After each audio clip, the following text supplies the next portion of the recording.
sebagai seorang pelayan Tuhan kan memberikan ide itu ya pasti. Kalau tidak diterima ya biarkan saja, diberikan ide. Yang artinya nggak usah sampai mutung terus menghati, biarkan saja. Kalau saya sih seperti itu, Pak. Jangan sampai kita sudah mumet ya. Kalau kita sudah belum mumet terus visinya itu ditolak, terus mutung. Nah, berarti malah nggak dapat divisi itu. Yang artinya yang menolak itu adalah nyatanya ya bermisi seperti itu tapi tidak bisa melakukan. Ya, sayang kalau misalnya prinsipnya dengan seperti itu, punya visi, ide bagus, yang ini adalah untuk gereja, bukan untuk saya. Ini adalah untuk gereja, terus dengan ketika tidak diterima, oh ya sudah visinya cuma diletakkan saja gitu.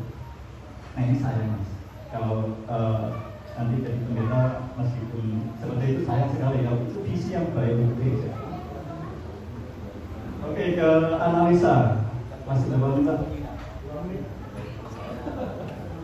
Yakin ya Pak ya? Kemudian lagi Pak ya? Analisa poin 4 mas. Di analisa poin 4 itu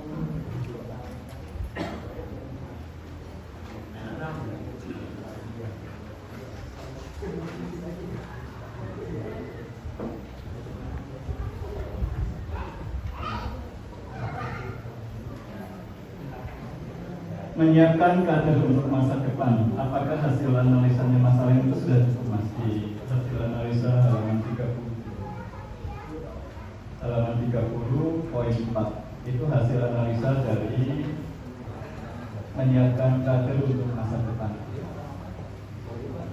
Cukup di situ ya? Sebenarnya ini kan kenapa saya bilang belum cukup.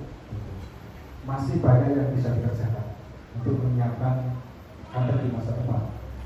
Ini hanya contoh bahwa di KSP Zadaru sudah mempunyai wadah sebagai tempat untuk menyiapkan kader di masa depan. Yang artinya ke depan masih banyak tempat untuk kader-kader ini dipersiapkan. Jadi tidak berhenti sampai di situ saja.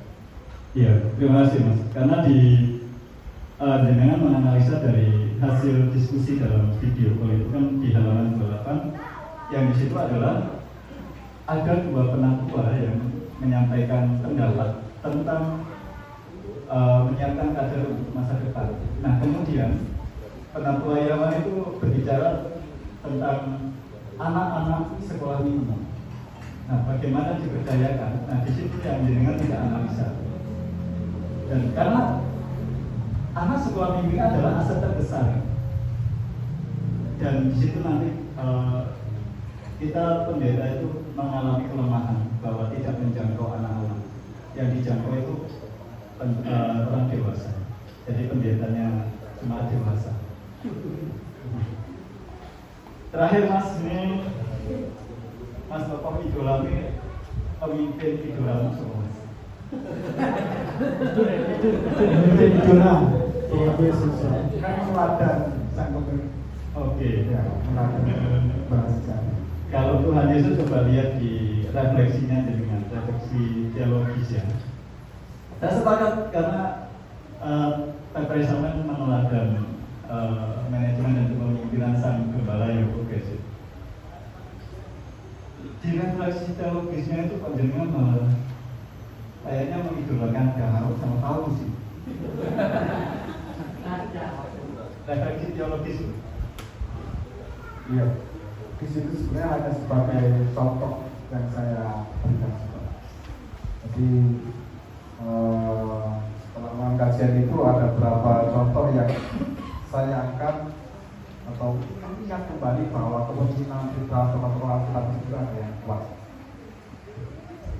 Ya, saya pikir bicara tentang konsistensi ya, ketika berbicara, ya kami mau meneladan Yesus, mau meniru mencontoh Yesus. Maka dalam praktek, oh iya, seperti apa loh Yesus itu? Apa yang ku renungkan dari Yesus? Oke masalah, semangat, ini ujian terakhir dan masih ada berapa pertanyaan lagi Pak? tiga ini. Tiga kalau dapat nilai 8 luar biasa. Menata kembali dari kepemimpinan yang membawa perubahan itu, mohon untuk diberikan penjelasan. Oke, terima kasih pertanyaannya untuk Diaken Eko. Ya, ini praksisnya atau aktivitasnya gitu Pak ya. Perubahan apa sih yang mau dibuat ketika ber-PA gitu? Maksud aku begini Pak, di saya itu kan peribadahan berjalan baik, yang baik itu ibadah minggu, PA atau kegiatan-kegiatan yang lain yang sifatnya membangun kebersamaan dari jemaat itu. Nah, terus dari kepemimpinan itu supaya lebih bagus dari yang sudah ada, apa yang akan Anda lakukan untuk itu? Ya. Bicara mengenai persekutuan bahwa sudah sangat baik ya guys, jadi aku dalam bersekutu baik dalam ibadah minggu maupun PA. Yang artinya bahwa spirit untuk hadir terus kreativitasnya itu juga sudah begitu menarik, sudah sangat baik. Dan beberapa waktu juga sudah mulai memperkenalkan ada ya liturgi-liturgi, ada kreativitas yang dilakukan. Dan sebagai pemimpin, nah semakin meningkatkan kreativitas itu. Bagaimana dalam ibadah meditatif coba memperkenalkan dengan nyanyian lagu-lagu taizé. Dalam persekutuan pemuda coba membuat satu komunitas pemuda itu yang benar-benar menyenangkan, yang ngerti dunia mereka, yang dalam artian jangan sampai ketika pemuda itu mendengarkan khotbah atau hadir dalam persekutuan itu salah paling mudah ketemu teh, paling ketemu nih kayak meneh.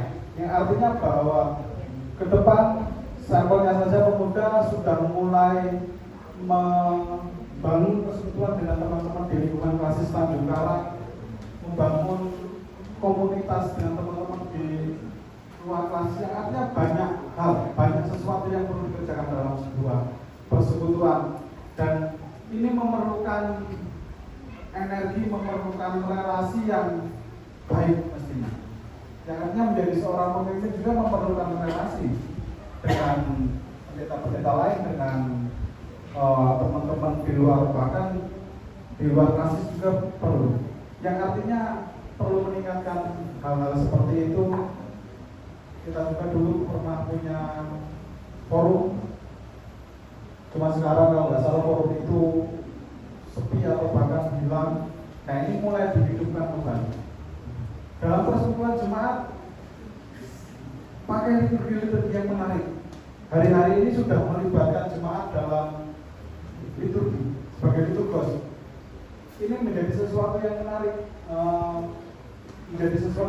bahkan kita juga sudah mencetak kader, gitu.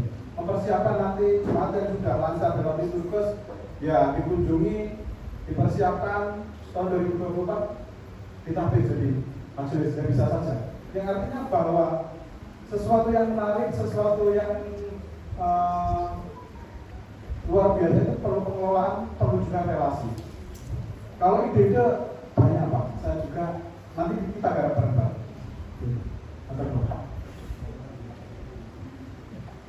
Ini ibarat saya jatuh ke dalam persoalan. Saya asumsikan bahwa ini bisa saja persoalan pribadi atau bisa saja persoalan dengan rekan kerja pelayanan. Yang artinya bahwa seperti di awal tadi, persoalan itu, persinggungan itu pasti ada. Tetapi bagaimana mengelolanya, bagaimana mengkomunikasikan hal itu harus memiliki sikap hati yang legowo. Jujur sebagai anak muda yang masih 30 tahun ke bawah, idealisnya masih tinggi. Masih semangat, Pak. Masih semangat. Kudunya ini. Dan bersyukurnya bahwa diimbangi dengan rekan kerja yang ngerti. Kalau nggak ngerti paling saya nggak dipanggil di Jati Aku dengan model saya yang seperti ini. Yang artinya bahwa ketika ada persoalan saya ataskan diri, saya tidak sendiri. Tetapi ada rekan kerja yang bisa, ayo ini ada persoalan.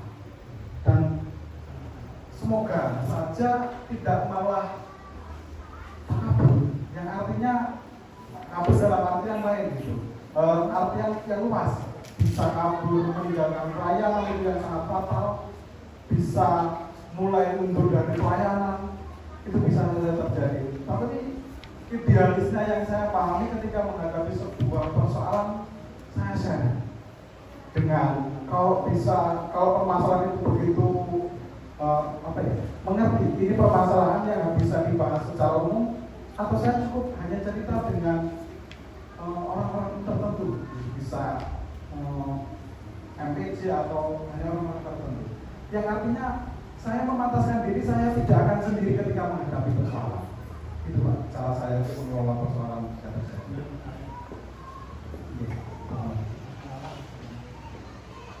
Cukup Mas. Cukup ya.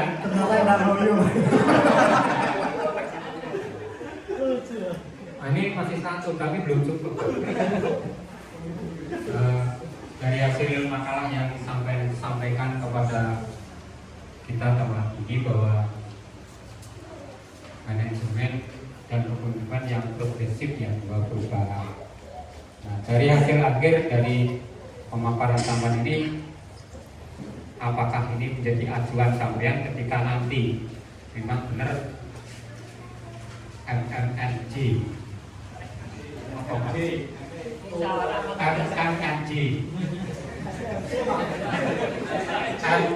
MNG mantep-mantep dan si Jati Agung ya.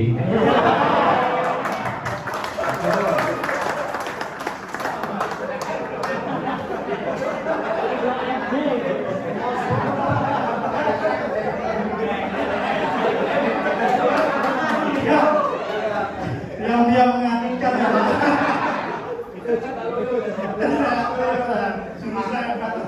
Oh ya aja kayak gini kalau semangat gimana? ya Itu ya, Pak Wen, jawabnya itu gampang itu.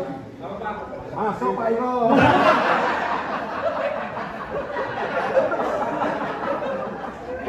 Masuk ya. Pak Kris, selama kurang lebih 4 tahun ya, ini ketularannya gitu. Ketularan Pak Morong. Jadi singkatan terakhir MNNG. 3NJ. Mantul-mantul melayani jadi aku. Bukan mantu-mantu Mas, mantep-mantep madosi Jati Agung. Mantep mengadosi jadi aku. Ini kalau sederhana Mas, ya, saya tangkap itu bahwa ini dalam sederhana kan dalam sekali. Masuk aja.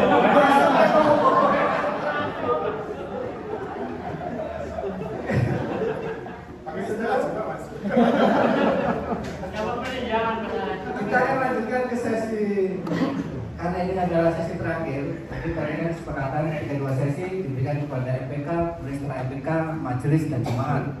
Nah untuk sesi yang kedua yang terakhir ini akan diberikan kepada MPK terlebih dahulu, baru nanti ke majelis dan jemaat perwakilan dari pemuda.